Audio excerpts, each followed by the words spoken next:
morning. Good morning. Welcome to Detroit in Black and White, our Saturday morning's edition. We want to thank you guys for making Detroit in Black and White the show that it is. I'm going to first introduce our co-host, and then I'm going to acknowledge those that are waiting for us on these YouTube streets. First, I'm going to introduce Mr. Allan Lengel. He's back from the Sunshine State. He got a little tan. We call it Eastside Al. Eastside Al of Deadline Detroit and the week that was. Good morning, Allan. Good morning. Good morning. Good morning, everyone. Yep. And then we're next going to I'm introducing my dog. All right. Sometimes the voice of reason, right? Sometimes. Sometimes. Rarely. Sometimes the voice of reason. The former chief of the Trenton Police Department, our downriver brother, Jim Nardone. Good morning, Jim. Good morning, Allan. Good morning, Vanessa. Good morning, Janet, Duela, and everybody else that's tuning in. Thank you all for being a part of this show. So they already know the assignment. Y'all know what we want you to do. First of all, good morning. Second of all, we want you to like, subscribe, and share. We want you to tell all your friends about what? The greatest show on these YouTube streets. You can catch us on all social media platforms. And if you want to weigh in, if you want to talk about your outrage or there's something that you want to talk about, listen, you could take your phone, put your camera on that QR code that's in the corner, and you could join us, or you could join us in the comments. Now, if you don't want us to see your face, what you can do is just press audio. This is the Detroit Black and White has been around for quite some time. Adolph Mongo, the person who thought of Detroit Black and White, created Detroit in Black and White. We started on the radio, and we morphed into a podcast. So we want to thank every last one of you guys for weighing in. All right, I'm gonna go ahead and let you guys take it as I do a couple of household matters. All right. I'll start. I just want last night we were talking about the arrest of Don Lemon and Georgia Fort, also journalists who were both arrested for really being journalists going in. There was a group of protesters, and I can tell you as a reporter, we get notified all the time, like, hey, we're having a protest, we're going to be doing this or that, just to let you know. They were obviously, ahead of time told that they were going to be people entering a church in Minneapolis where I guess the pastor was an ICE agent or something. And so protesters went in there and probably disrupted the service. And, I think there's probably, whatever. So, but they, the federal government is being so vindictive and really trying to tear down the press and the media. Went to a magistrate to try to get arrest warrant signed, and the magistrate said no, not enough evidence there. And so they went to a grand jury, which the grand juries, in DC, the grand juries are becoming a little bit more sophisticated and pushing back. In Minneapolis, go to a grand jury, they say, here's the crime. They say, okay, they gave, they indicted them. And so they were arrested, they were released. And I can tell you that both of them insist all they did was act as reporters. Georgia Fort said all I did was videotape the event. Don Lemon was interviewing people, I think, after the demonstration and stuff, and was recording that. And so I'm sure he'll have the best First Amendment lawyers who will probably go pro bono if they have to represent him, or media organizations. He got enough money. He got enough paper. He got enough money from CNN. Yeah.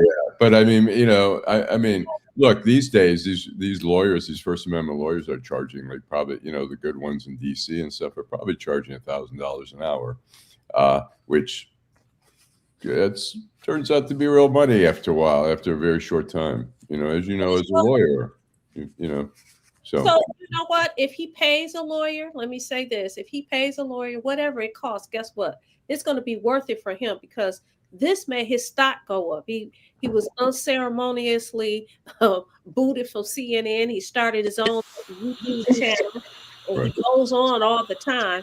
I personally, I don't watch his page. I Mhm. watch his show on a regular basis. I don't, I don't have anything against him. I was just never. I'm not a fan or a foe. I'm just a is, and he's just a is for me. But you know, he has people that support him. I support him in the sense that you are trampling on First Amendment rights. And you know what? The media has the right to show whatever it is that they want to show. So this is going to be very interesting. He's not going to, if by chance there's a conviction, he's not going to do anything. It just gives him some street cred, as far as I'm concerned. Right. Go ahead, Jim. I'm just reading. Good morning, Terry McCrimmon. Don Lemon was released without posting bond. Wonder if he can sue. Good morning, Kenneth Reed. A couple others. Jill Sheridan. Good morning to you, Jill. Hope you're warm. We're not. Dominique. We're going to break this cold here. Timothy. Janet Overall. If I missed you, Karen C.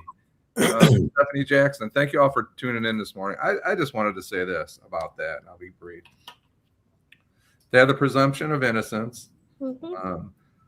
They have a right to a trial. They were charged. My biggest issue with the whole thing is the indignities forced upon them by the federal government, whether it's sitting outside their house or trying to embarrass them. I think that's just the wrong approach. You could have called them, said, "Hey, appear in court on this day. This is what we're going to do," but they didn't do it that way. It's wrong. It's a misdemeanor. It's not a big crime. There was nobody in danger of these two. Georgia Fort or Don Lemon was not a threat to the community, and they could have handled it a heck of a lot better. Thank you, Mr. 1213. New glasses. I see that Kenneth Reed was saying Abby Lowell, and I'd forgotten Abby Lowell is his attorney, which I dealt with Abby Lowell as a reporter at the Washington Post, and I can tell you he is fierce. I mean, him and I went at it on the phone sometimes. He was fierce. But he's a great advocate for his clients, and he's had some of the top clients in DC who have gotten involved in whatever. So I think Don Lemon's in good hands, and I can't imagine that the case will go. I think it'll get tossed out. And what about what Kenneth says? They made a legend out of him, and that's what the government does. Things kind of backfire on you when you try and hurt somebody. Sometimes they become more relevant. Yeah, Duela says sensationalism at its best. Absolutely. And like I said, his stock went up.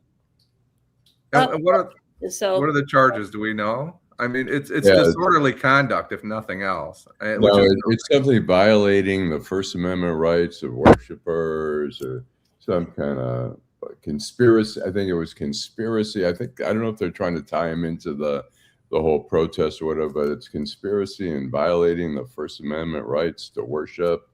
So are they saying that because he came in there as a reporter, that he interrupt the service, the service that they were? Yeah, he didn't interrupt it. He was covering the saying, is that what they were saying? And the phone call happens to be, he's not just a minister, but he also happens to be ICE agent. Is that correct? Right. So they were protesting. They were there protesting that. And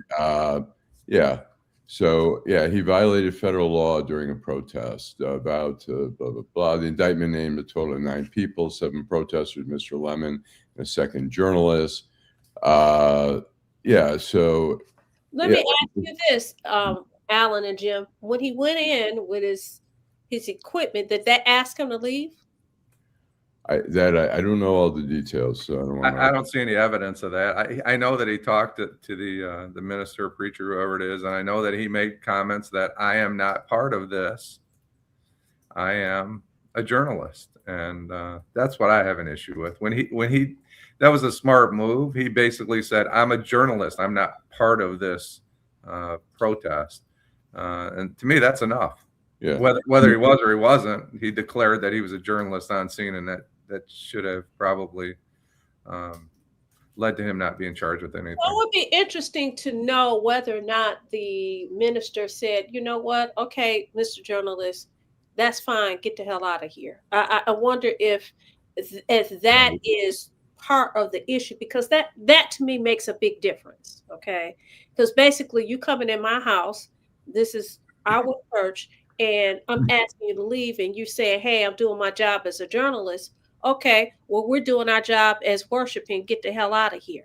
I'm just wondering if that is what happened, but we'll see. But I think also my guess, and we're all speculating here, my guess is he may have told the protesters to leave, not particularly saying we don't want the media here, get out media.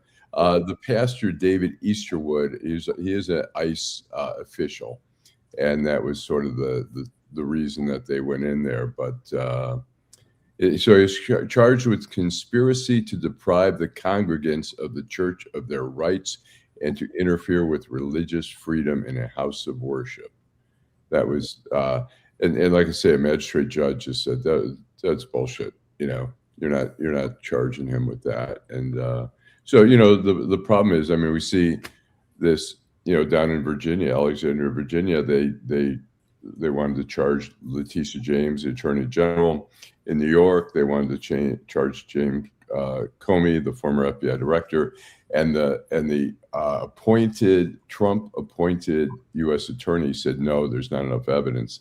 They basically fired him, brought in their own person, indicted, and the case was thrown out anyway. So, I mean, we're wasting so many resources. There's so much crime out there, as you know, Vanessa. I mean, there's got to be a backup locally, and I know there's a backup federally. You know, the cases take forever to work through the system. Yeah. So I'm looking up he's charged with freedom of access to clinic. It's called the FACE Act, and it was signed in 1994. It's a federal law prohibiting the use of force, threat of force, or physical obstruction to intimidate or interfere with anyone obtaining or providing reproductive health services, or, and there's a comma, or exercising religious freedom at a place of worship. It also protects against property damage to these facilities. So I think what they're hanging their hat on is the interference with someone exercising their religious freedom at a place of worship. Right. That's what.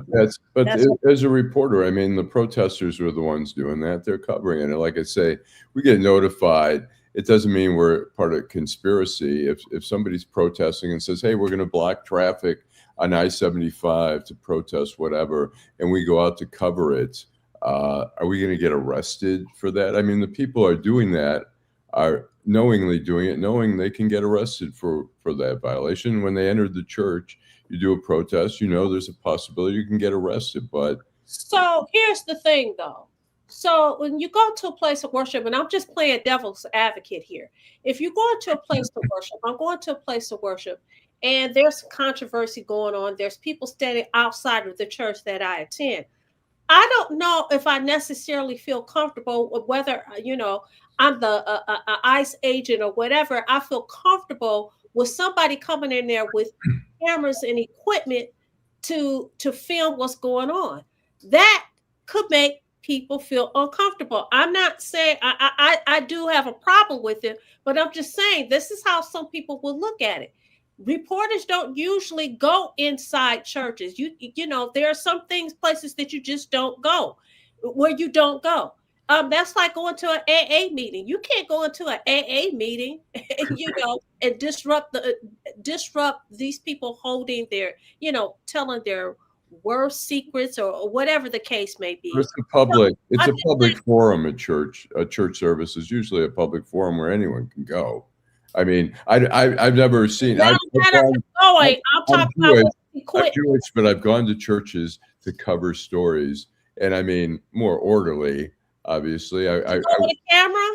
No, I didn't. I went with the notebook, and but you know, I understand your point. I'm not saying you're wrong in terms of people feeling like, you know, it's too invasive for them, but you know, it happens. Look, they did a protest inside. They were doing something potentially they could get arrested for. And I understand that, but the reporters, who are just witnessing it or whatever, I just think it's, I just think whatever. I mean, there's a balance between, the rights. We start arresting. Like I say, if there was something really truly criminal, like they said, we're going to throw smoke bombs and we're going to start shooting people, and the reporter said, "Oh, cool, yeah, we're going to come along and record that." I think there's some room there to charge them as as an accomplice. But something as innocent as, I mean, it's obviously innocent, Allan. Was it really innocent? Well, it's more than innocent. I mean, it's obviously they're raising a stink about it, this guy. And so they were probably willing to get arrested for doing that. Like I said, I got arrested twice on strike, knowing that I could probably get arrested. I was blocking the printing plant on the Detroit riverfront. Next time we were blocking the front entrance of the Detroit News. We were arrested for that, and we knew we were going to get arrested. In fact, they told us either clear the door or you're going to get arrested. And, there were 21 of us, including Bishop Gumbleton, and, the head of the AFL-CIO and stuff, and city councilwoman, what's her name? But anyways, we were all arrested, but we were forewarned that we were going to get arrested. We knew it. And so these people knew it, but reporters, if somebody was there reporting on it, I wouldn't expect anyone to get, unless they were blocking the door. Well, I will say this as someone who attends, I've been to churches where they ask people not to use their phone to video what's going on in church. Sure. People don't feel comfortable with cameras and that kind of thing. And if you see somebody writing down, if I go to church, oh, I see Vanessa Moss, she's sitting in the second pew. She has on block. It could make people feel uncomfortable. I'm just saying, again, I stated my position on this yesterday. We got a constitution, United States Constitution, and to trample on it, I have a huge problem with it. But there's a balancing there, like you said, Allan. You also have the right to practice whatever kind of religion that you want to practice, and you should be able to do that without any interference. Right. Jay, it wasn't Kay Everett. It was Miriam Mahaffey. Miriam Mahaffey. And I think Vanessa put her lawyer hat on, and I don't know if everybody caught it, but I happened to catch it. So we probably should take a break in a minute, but I want to talk about this just for a second. Take a break and get Vanessa. Will you address some of our friends out there? But Vanessa mentioned, which I thought I really appreciated, where they asked to leave, and was Don Lemon asked to leave? Because we all know that in a trespassing situation, you can't. There's other elements other than being on the property. You have to be asked to leave, and if they weren't asked to leave, then it is no longer a trespass, right? Absolutely. And thank you for picking up on. I don't know if our viewers picked up on that. Should we take a break and then? We should take a break. Okay, I want to clarify that. Allan, we'll come right to you. Okay. I want to clarify the trust, but go ahead. We'll come back. Hi, I'm Eric Sabri, your Wayne County Treasurer. Are you living in the home of a deceased family member and you're facing property tax foreclosure, or maybe you know someone who's in the same situation? The probate process may be helpful to you. If you file a probate petition and notify our office, the foreclosure proceedings will be halted during the probate process. We have several nonprofit partners who have free attorneys who can assist you.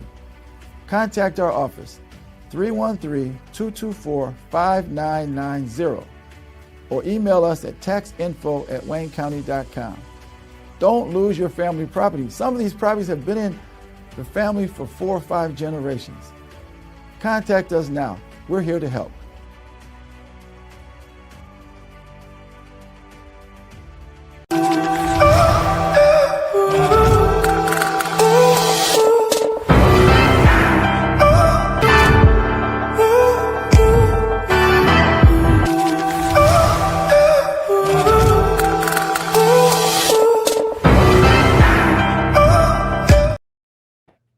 We're back, Detroit in Black and White, our Saturday morning's edition. Adolph is not here today. He'll be joining us next week.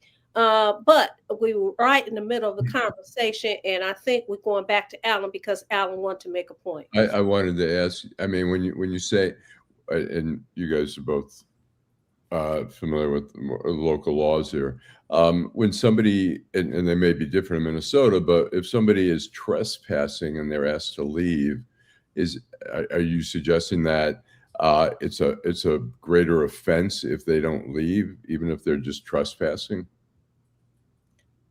Ask your question again. The question is, if somebody's, let's say they're trespassing, they're in a church, they've been asked to leave, and they say, no, we're just doing our job, whatever, and they say, no, we don't want you here.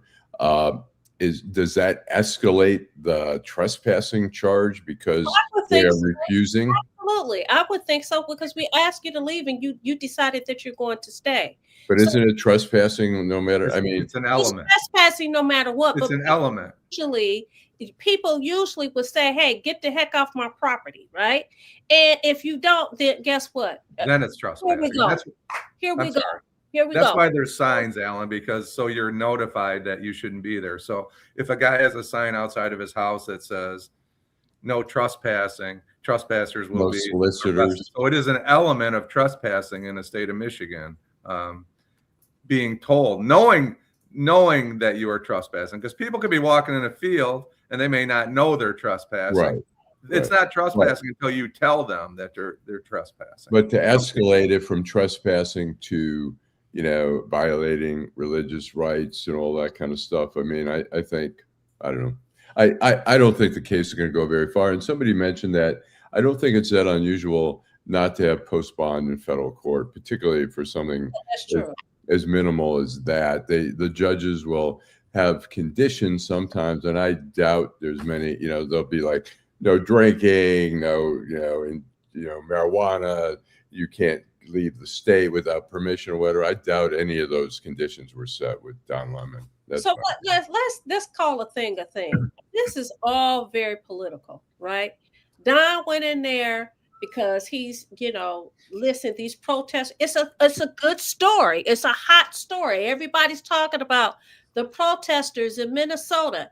It's a hot story. So, I mean, this is what it is. And just like this charge, it is all political theater. And guess what? We all caught up in the protesters in Minnesota. We're caught up in ICE, which, by the way, is not, we all know this, Allan, right? ICE is not a new agency. Okay, ICE has been here forever. ICE has a presence here in Detroit, Michigan, okay? But we still have a whole lot of other things going on in this country. What about what the heck is going on with Venezuela and the president of Venezuela and all of that stuff? What the heck is going on with the current administrator talking about, hey, we're going to take over Greenland? All of these other things are going on, but we are so focused on this. And a lot of people in the comments are making comments about this very thing.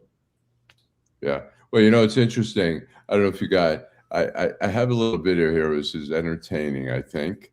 The question is the new Melania documentary by Netflix, which Bezos paid $70 million to make, and that is going to be like, I think Melania's gotten 20 million or 20 million plus for that, which amounts to a bribe because Amazon does a lot of business with the government. Here it is. It's going to be showing at local theaters here. And here's a trailer. I think it's kind of humorous, but here it is. Current Minneapolis NAACP. That's not it. Let's see here. Oh, here it is. Here we go again.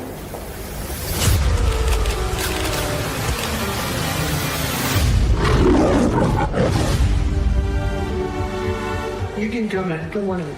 Our proudest legacy will be that of peacemaker. Peacemaker in the fire.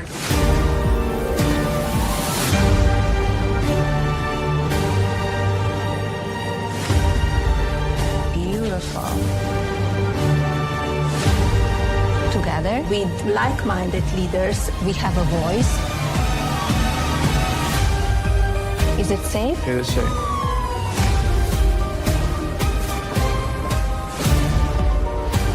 Everyone wants to know. So here it is.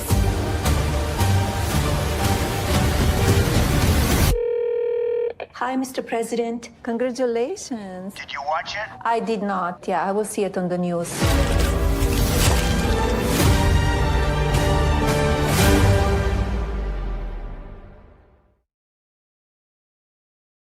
So it'll be showing at all the theater. I thought that last part is hysterical. The film is primarily about the second term in office and about 20 days leading up to the second election. At the end, I'm assuming he's saying his acceptance speech after victory, and he goes, "Did you watch?" And she goes, "No, I'll watch it on the news." Well, I think it's very interesting that the tickets aren't selling. Nobody's going to the theater to say, to watch it. But listen, I'm gonna give props for props are due. Her fits be fitting, as we say. Her outfits, she stay fly. I love it. But nobody's buying tickets to watch this film. And when you say things like, Allan, you said how much was she paid? I think she made over $20 million. Okay, and you said that it was you think it was bribery? It's a bribe, Bezos does business. Pretty inflammatory. Well, Bezos. I thought we were advertising on our show. Is that what we were doing, Allan? Was that an ad for our show? No.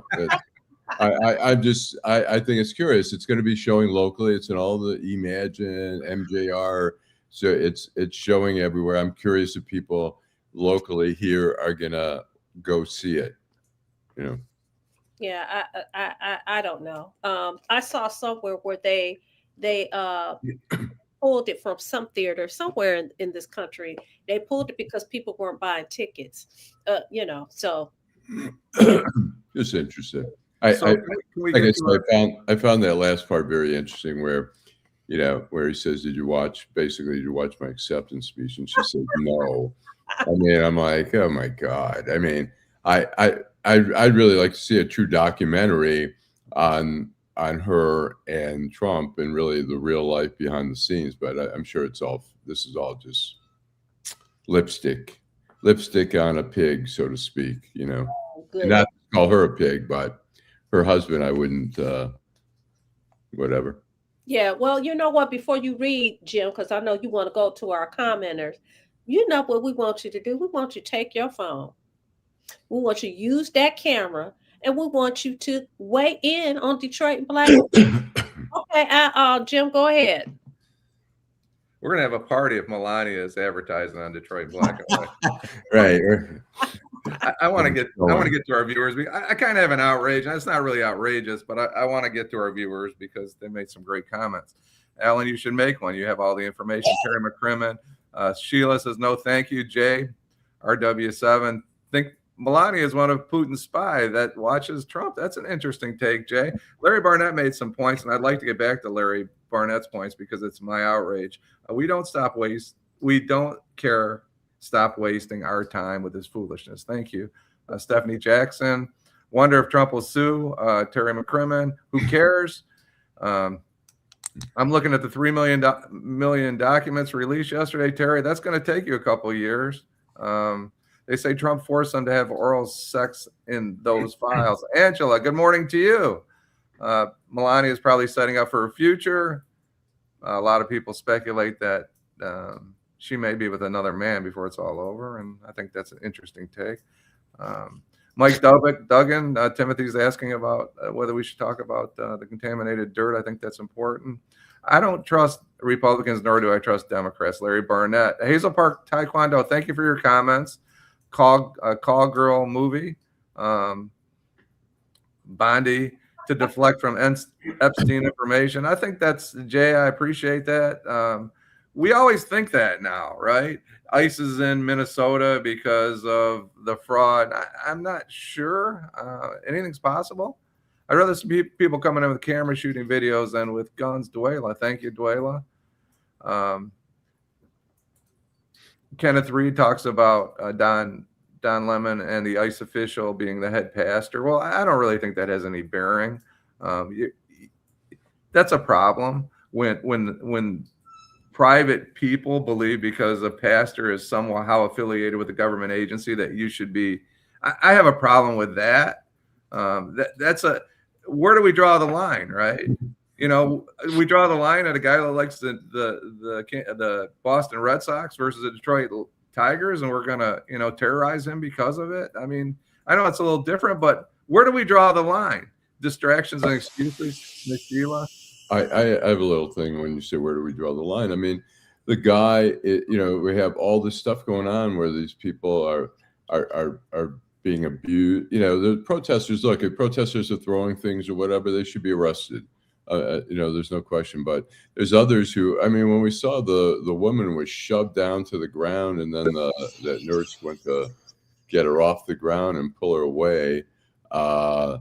And so you know, here's a pastor in a church where ICE is they've invaded. They're not going after, you know, what are they doing out there? They're not going after you know, who they're supposed to be, the bad criminals or something like that. Now they're just dealing with protesters and stuff like that. But he's preaching. He's preaching, Allan. He's not representing ICE. He's representing. No, I understand that, but you know, he's probably not criticizing ICE either and saying this is our community. We can handle this. It's not to say that they shouldn't arrest people who are there illegally, but the way it's being done and the brutality of just the roughness of it, they're not, you know, they don't have total immunity to do whatever they want, just like police officers. I mean, your department, you didn't allow people to, you know, rough up people and, you know, and beat the shit out of people. And there was a protocol there, and I'm sure you took action if somebody was outside the lines, but these guys have no lines, you know. So you know what? I want to weigh in. Then Jim, go ahead and do your. I want to finish up a couple. Richmond says, right, Vanessa, it's the FACE Act, but his actions doesn't fit that. He was covering the protest, not protesting. Well, covering the protest to me is not asking a member of the church. I'm always going to be a lawyer, okay? It's not asking a member of the church, hey, how do you feel about your pastor being, you know, a part of ICE? That is not covering the protest. No, you can ask that. That's what the protest is about. Listen, if we was in court, this is what we would do. We'd be boxing back and forth. I'm not saying that he could not, but what I am saying is that covering the protest, or is it basically interfering with somebody that is worshiping? I'm just saying, for argument's sake, that could be the argument. I'll say this. I was in federal court one day. A Detroit cop, when I was at the Detroit News, we were in federal court. A Detroit cop was arrested for robbing banks. He ended up he was a crackhead. So the man's father was there, and the man's brother there. The man's brother was a sheriff's deputy. And I went up to the father in a very orderly way outside the courtroom, and I said, sir, I'm Allan Lengel from the Detroit News. Could I ask you a question? And the brother, who was a sheriff's deputy, stepped in between and shoved me. And I shoved him back. And I said, hey, your father is entitled to just tell me no, and I'll respect that. You don't have a right to push me. And so if people don't want to answer a question like that, I mean, the whole protest was about your pastor is an ICE agent or official or whatever. Does that matter? Are you okay with that? And someone say, get away. I don't want to talk to you. And that's, you know, for most reporters, I don't see any reporters saying, well, no, you need to answer me. They'll be like, okay, I respect that. But I also, under the First Amendment, respect the right to be able to ask people questions that may be uncomfortable. And if they're like, get the hell out of here. I've had people tell me to go fuck myself, you know, when I've asked them questions, and I respect that. And I say, okay, I'm sorry. Back away. They were in the middle of a church service, Allan. He didn't ask him as he was getting in his car in the parking lot. Well, we don't know that. We don't know when they asked them that. Well, it's on tape. Well, it's on tape when they went in there to tell the people who he was. Yeah, well, in the service, my impression, I saw some interviews after the whole thing was over, and I saw Don Lemon interviewing people. If you see it was happening during the service, I mean, that would be wrong. That would be disrespectful to the service. I would never do that. What, in the middle of a service, go, excuse me, can I pull you over? You go to city council meetings and you cover that. You might afterwards go up to somebody and say, excuse me, can I ask you a few questions? If they say, no, I don't want to talk to you. That's the end of the story. But if that is the circumstance where they start pulling people out during the service while it's still going on, and he's disrupting that, it's wrong. I don't know if it's criminal, but it's wrong. Hey, D. Hughes, thank you. Can I go into a temple to protest Israel? I think that's a bad idea, D. I think you made another comment I'd like to talk about. Hazel Park Taekwondo. Mr. 1213, you asked if I walk into your house uninvited, am I trespassing at that point? I used a bad example, Mr. 1213. That's on me. I'm talking about a place that's open to a Jets Pizza, right? If you go in there and fight them over it, they have to tell you to leave. I'm talking about a building that's open to the public. And I used a poor example, and that's on me. Sorry about that. It was a violation of the religious rights, Stephanie Jackson. Our government is being dismantled defending illegals. Larry Barnett, I want to talk a little bit about some of these things. Maybe it's time to get a peacemaker out, Terry McCrimmon. I think I know what he's talking about. It's trespassing. You're not there to worship or unauthorized activities. That's Stephanie. Why are we sitting back? Our government is being overrun defending illegals. I hope I didn't miss anybody. Don Lemon was interviewing parishioners and one of the pastors. Detroit probate judge going to jail, D. Hughes. It was disrespectful, and your right to protest infringes on my right to worship. That is intimidation, violating that pastor's right to support ICE or whatever. I'm not arguing that protesters shouldn't be arrested. What I'm arguing is that the media who's covering the protests should not have been arrested. So, I was thinking, I'm not outraged, so I don't want to be outraged, but I want to, when things happen, we want to know why they happen, right? Regardless of what it is. And when Allan made a comment on the last show that I thought was interesting, and I thought about it. He made a comment, I was listening, Allan, that said, we're talking about Donald Trump and that people need the whole puzzle completely solved before they move forward. And I think what you were saying was Donald Trump is Donald Trump, and people are finally figuring out who he is. But I want to say, who are we? And I want to go in a little different direction. I want our viewers to think about this. They may not like it again, but this is what I said. Okay. Go ahead, Vanessa. No. I'm sorry. I was responding, but go ahead. Go ahead. But I said this a few months ago, and some people agreed, some people didn't agree, and you're welcome to disagree. But I want to go back to why Donald Trump's president. And I think we need to think about this. We need to think about how we arrived at Donald Trump. This isn't it. I'm not indicting anybody, but I'm going to tell you why some of the reasons I think we arrived at Donald Trump on a second term. And I like both of your opinion. I like our viewers' opinion. And I said we had a taste of communism during COVID, and that's not an indictment. I'm just making a comment, and I'm going to give you a couple examples of why we have Donald Trump. Nancy Pelosi getting her hair cut when you couldn't get your hair cut. Forced injections on our military officer. Rubber bullets being shot. Telling you have to stay in your house and getting on a private jet and going to Florida and telling you can't. We're talking about hypocrisy there more than... Well, that's fine. You can make that point, and that's great. Governors partying in public. Our governor and the governor of California. Snitch lines to call on your neighbor if there's too many people in your house. And the one that anointing a president of the United States, right, without a democratic process. And the last one, the one that's personal to me and one that hurts me more than anything is, I have two they're both gone now. But you know what? I had to visit my parents through glass in the wintertime, all right? My dad was in one assisted living and my mother was in another one. My mother got sick. She got sick with COVID. She was in a rehab center and they sent her up to Southfield. And you know who they sent those people? You know who they sent to Southfield? About 150 people that they thought were going to die of COVID. They were all infected with COVID. And they were forced into this nursing home in Southfield and nobody was allowed in. It was like a prison.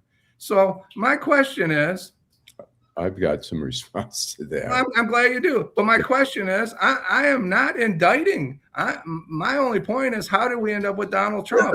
And in 2024, the facts are that the people felt that Donald Trump was a better pick than who the Democrats were putting forth. So my question is, how did we end up here? Not it's a bad thing, it's a good thing. I want to. Well, all right. First of all, Jim, the pandemic happened in March. It started in March 2020. Guess who was president then? It was Donald Trump. So so that's one thing. I mean, obviously, look, different states had different things. I think, did we do some things wrong with COVID? Of course we did things wrong, but we were using what limited, it was a new virus. We were using what limited information we had to try. We forget there were refrigerated trucks outside of hospitals, outside of funeral homes, because there were so many people dying. We were trying to figure out how to put a stop to all the mass deaths that were happening. Did we do everything right? Was the mask, the 6 feet thing? We don't know. We tried to do the best we could guess at it. Why didn't Florida have it? When you're outdoors, it's warmer outdoors and stuff like that. You have different things. Was there hypocrisy? Did Whitmer, did Newsom, did they do things that were hypocritical? But I think, look, people get frustrated. People are frustrated with the inflation. Labor, people didn't want to work after. There were a lot of people who said, I don't need to work. I realize this, or, getting supplements or whatever. We had a situation, so we had high inflation.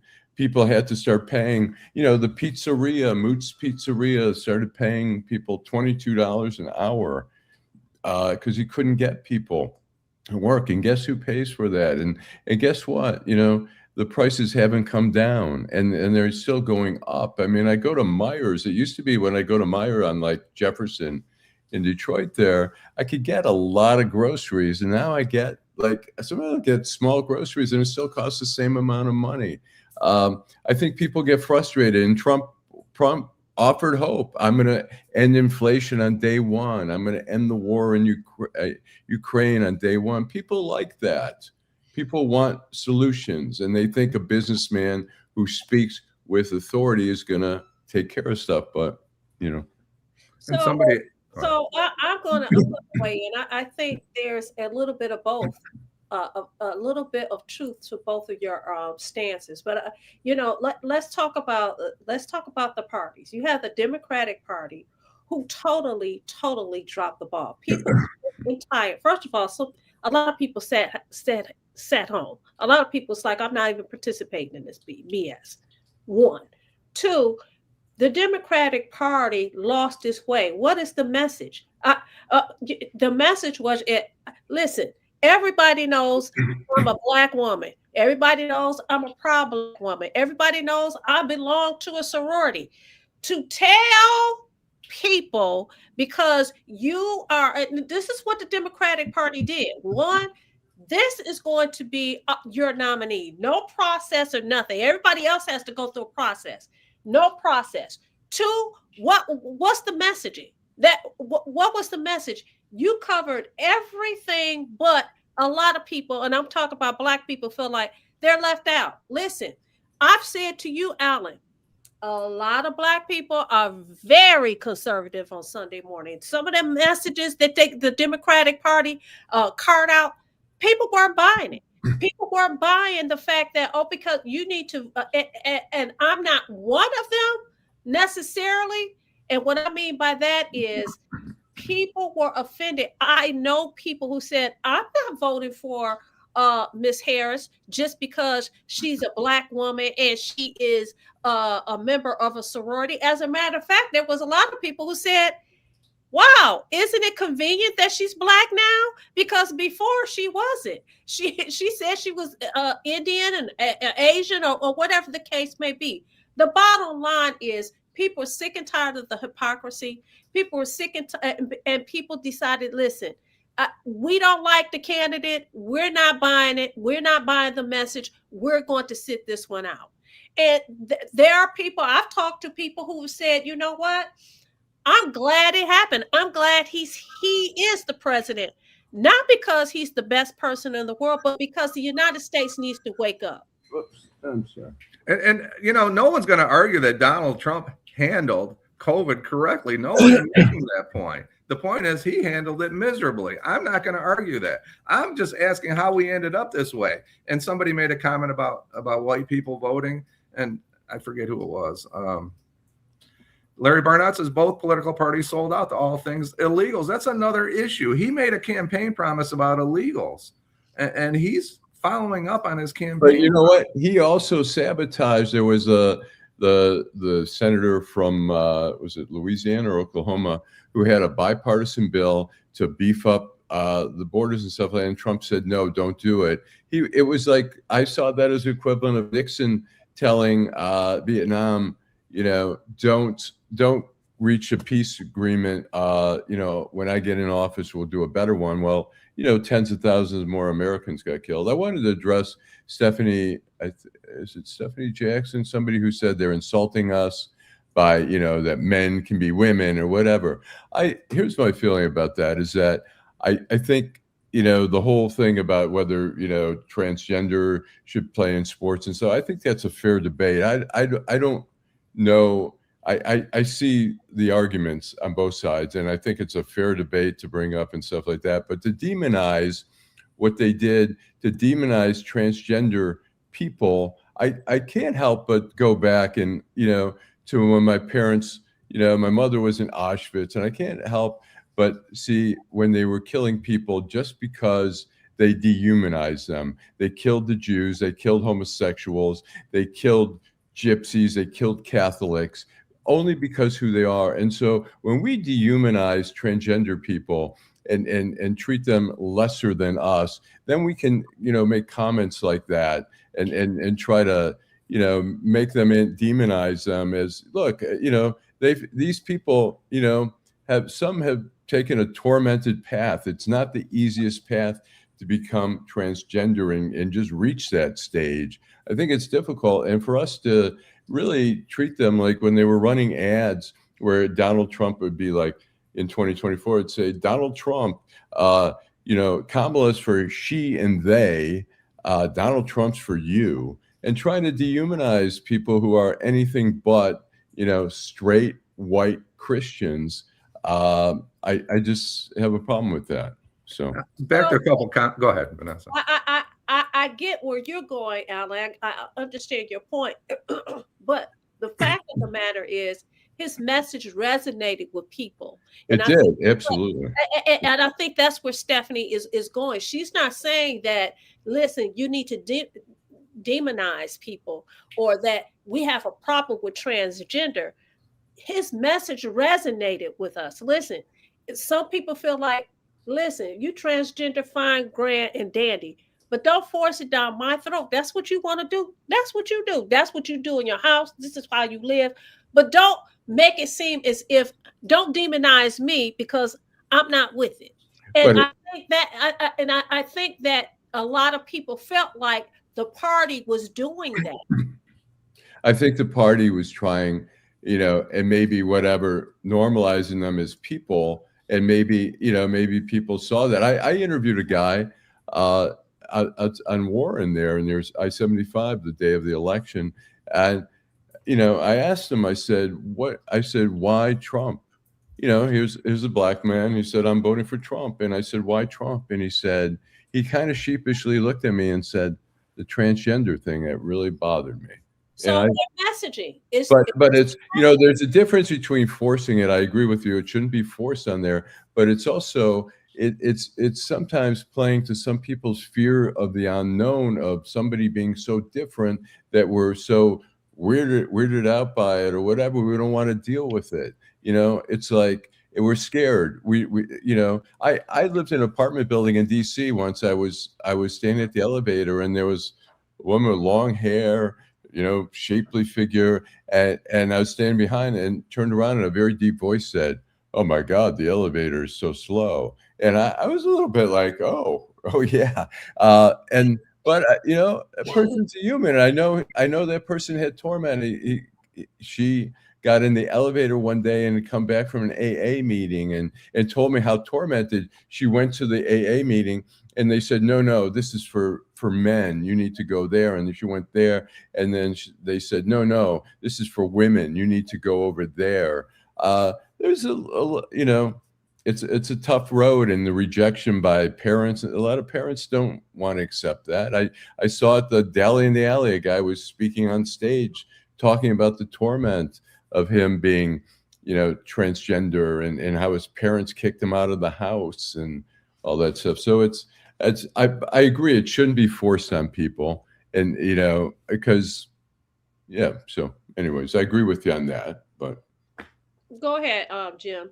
So Mike Bunch says military has always been required. Yes, Mike Bunch, 3443. I understand that at induction. We're talking about during the chaos of COVID and forcing, colonels that have been in the military for 30 years and firing them because, they were unsure about the vaccine. That's more what I was referring to. The majority said yes to Trump, D.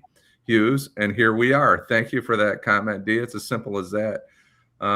Jay, I'm not defending Donald Trump's behavior under COVID under any circumstances. I'm not talking about behavior. I'm talking about where they were leading us and how people felt about it. I'm not talking about me. I'm asking the question. Allan made a great point that he thought people were closing the circle. I'll use closing the circle on Donald Trump. But before they closed the circle on Donald Trump, they realized after his first term that he was no good and picked Joe Biden, they did it twice, right? They reelected this guy, and somebody had made a point about black and white people. I'm trying to find it, but here's the truth of the matter. There's some black people that voted for Donald Trump, and he won by a razor-thin majority, both the Electoral College and the popular vote. So there were black people out there voting for Donald Trump. Yeah, I understand it's a small amount, but some of our black voted for Donald Trump. Some of our black viewers voted for Donald Trump. Terry McCrimmon, I want us to address that. He said, me either, Jim. I'm not outraged with Don Lemon saga. I'm more outraged with the principals at Cass Tech, Berkeley High, and Hazel Park for instructing their students to protest against federal law enforcement. You guys want to weigh in on that? Go ahead, Allan. I'm not that familiar with how it was presented and stuff. So I'd be totally speculative.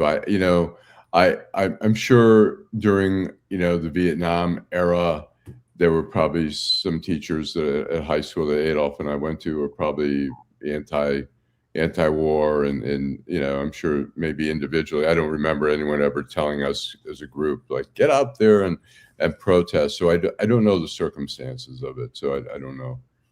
And I would just say this: you lose the effect of protesting when you're doing it for a reason other than what you're protesting for.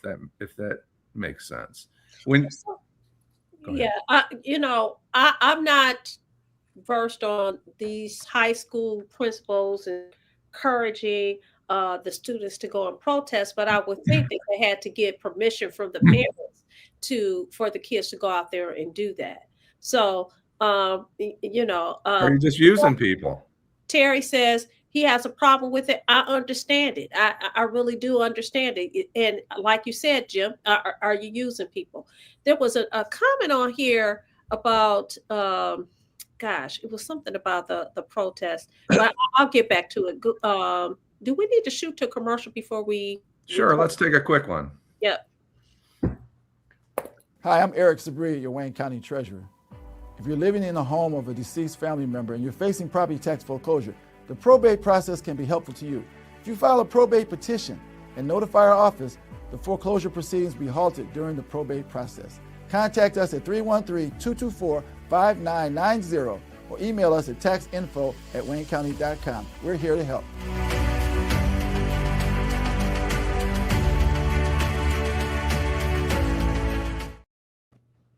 We're back, Detroit in Black and White, our Saturday morning's edition.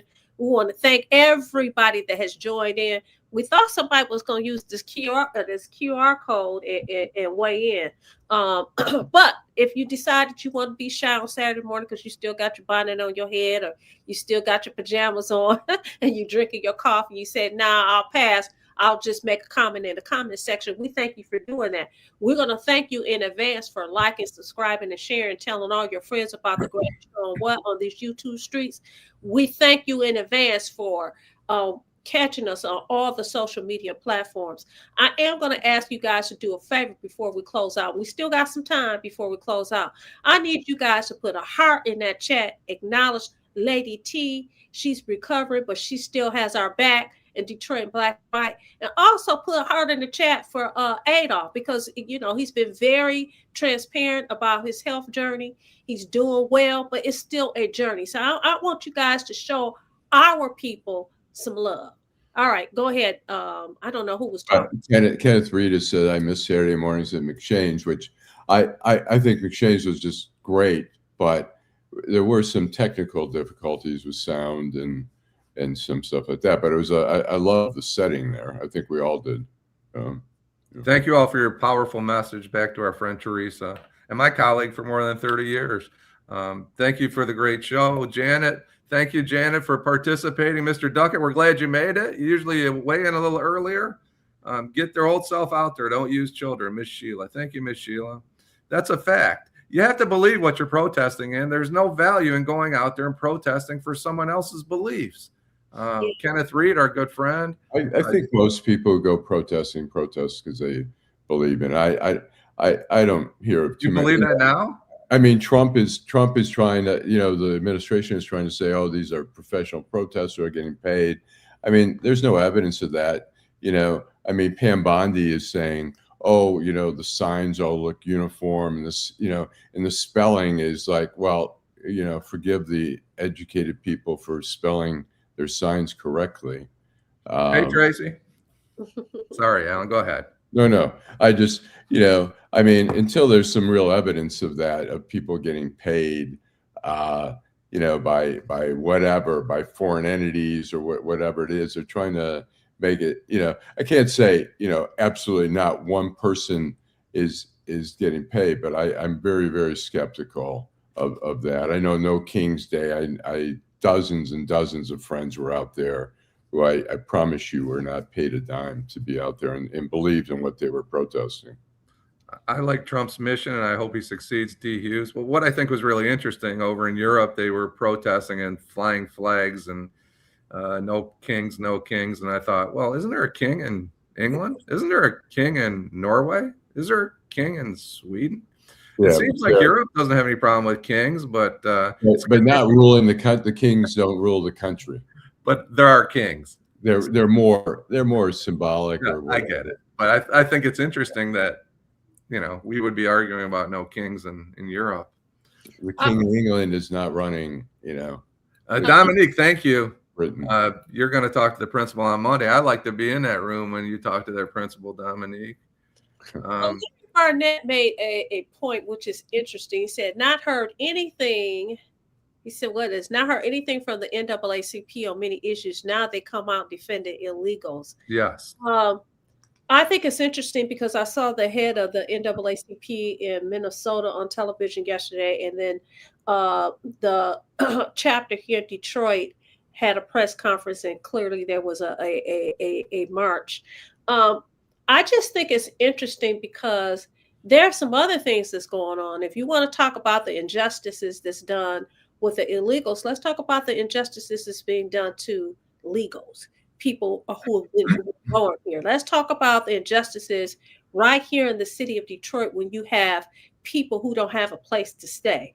Let's protest that. Let's protest the fact that over 50% of people that live in the city of Detroit live in poverty. Let's protest the fact that I think the state of Michigan, when we talk about education, we're like 40 something, like 46 or 47. Those things need to be addressed. But again, this is a hot button issue. Is being televised all over the world. I just find it interesting. I'm not going to dog them out for protesting, but I too, like Larry, I find it very interesting. By the way, I think the poverty rate, when you talk about 50%, applies to children who are, you know, one family has multiple children. The poverty rate is somewhere between 31 and 35% in Detroit. But you know, I'm sorry. Okay. Just Okay, go ahead, Jim. Okay, I'm sorry, I thought you were done, Alan. I still stand on it. I yeah, still yeah. I mean, it's still a problem. I'm not minimizing. huge. It's a huge problem. It's a huge See, problem. this is Absolutely. somebody who worked in the juvenile system as a guardian ad litem and as an attorney. So I saw the parents who had 10 or 10 children with respective fathers who could not keep the heat on, who could not get their kids back and forth to school for whatever reason. Right. So listen, and I do know that people play with numbers as well. We all know that. So to me, if it's 30, 40, 50, if it's 10, it's too much. And all I'm saying is, if you're going to march about illegals, as Larry says, if you want to march about that, and I don't think that's what they're saying that they're marching about. They were marching about the protesters who lost their lives. I think that's what the and arresting U.S. citizens too. I mean, when you talk about U.S. citizens, they're arresting people who have green cards and who are actual citizens. They've been arresting them. And so my question is, if they're arresting citizens, are they arresting citizens because they destroy property? Are they arresting citizens because they tell them to stand back behind the line? Are they arresting citizens because of disorderly conduct? What are they arresting them for? Well, they could be for some of that, but they're also arresting citizens because they see they have brown skin and they take them. They arrest them and then they release them. They showed an old man in Minneapolis where they were taking him out of a house, like I think he was in his underwear. And he was an American citizen. And then they were like, oops, they took him back. They got the wrong guy or whatever. But I mean, it's all of what you say. And then people who are they're just picking people off the street and saying, you look Hispanic. Where's your documentation? A lot of people are, if they don't have their passport or their green card on them, are getting picked up. Can I address Dominique really just briefly? Dominique, I don't remember the name of the nursing center. It was around 13 in Evergreen. I can't remember the name of it, but I didn't want to pass on that question. She had an important question, and I apologize for taking so long to get to you. I'm trying to think. Was it American? No, it wasn't American House.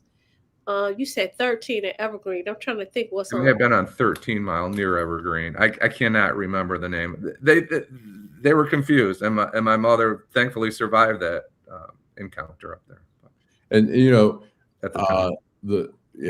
I was going to say about the pandemic and stuff like that. I mean, Dr. Fauci used what information he had, which originally in 1918, when they had the flu pandemic where millions and millions of people died, that was one of the things they did is tell people, they isolated people. They told people was that they didn't have much to go on. And so they were trying to figure it out as they went, but people were dying left and right. We were scared shitless when it first came. We were like, find an answer. I agree with that, Allan, but that's how you end up with a Castro or a Tito or a Stalin. Well, when you surrender to the government because they have the only answers and you don't, that's a challenge for the people that voted in the last election, apparently. Well, you're also putting we have regulations with guns and driving and stuff like that. When people are putting when we see somebody's got COVID and they're just like, oh, I'm going to go to the store now and spread COVID, and then we see deaths, what do we do about it? I'm not saying everything we did was not right, but we tried to do what was right based on what limited information we had. And Dr. Fauci's a scientist, and for people to demonize him, I think is ridiculous. So. All right. My question was, how do we end up here? Look, I'm not mad at you for taking up for your cousin, Allan.